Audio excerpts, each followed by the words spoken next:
नमस्कार मित्रांनो, आज आपण सिलिंग फॅनचे कनेक्शन कसे केले जाते ते बघणार आहोत। सर्वात पहिले आपण बघतोय की या साईडनी ज्या वरच्या साईडनी ज्या दोन केबल आलेले आहेत त्यामध्ये एक फेज आणि एक न्यूट्रल आहे।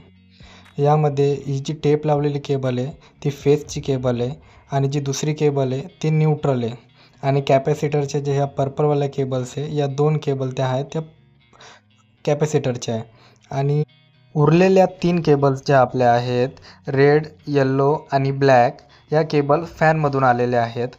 आता आपण ब्लॅक आणि कॅपॅसिटरची एक पर्पल केबल ही जॉईन करून न्यूट्रल केबलला कनेक्ट करणार आहे आणि त्यानंतर आता फॅनमधून आलेल्या येल्लो आणि रेड केबलवरती रेड केबल जी आहे ती फेजला आपण कनेक्टेड करणार आहोत। त्यानंतर येल्लो आणि कॅपॅसिटरची दुसरी केबल ही एक दुसऱ्याला कनेक्ट करणार आहोत, जेणेकरून आपलं कनेक्शन एकदम प्रॉपर राहील।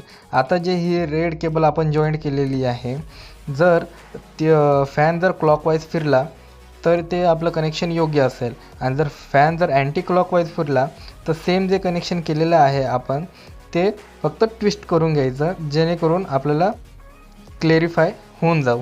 तर आता आपण चेक करूया आपला फॅन कसा फिरतोय। फॅन जो आहे तो क्लॉकवाईज फिरतोय, याचा अर्थ आपलं कनेक्शन जे आहे ते बरोबर आहे। अशाच नवनवीन व्हिडिओ बघण्यासाठी आमच्या चॅनलला सबस्क्राईब करा, व्हिडिओला लाईक करा आणि जास्तीत जास्त शेअर करा।